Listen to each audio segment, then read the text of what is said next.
Three common defenses to possession of marijuana for sale are: 1, illegal search; 2, the marijuana didn't belong to you; and 3, there was no intention to sell.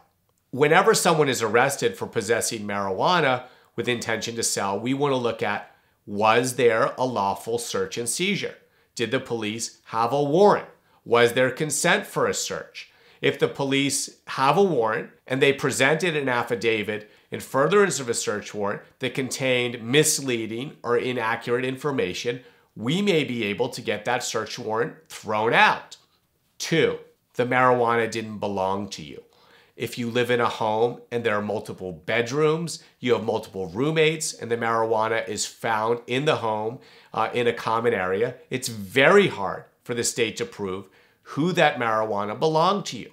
And if the state can't prove beyond a reasonable doubt that the marijuana belonged to you, then they cannot successfully prosecute you for the crime. And 3, you had no intent to sell marijuana.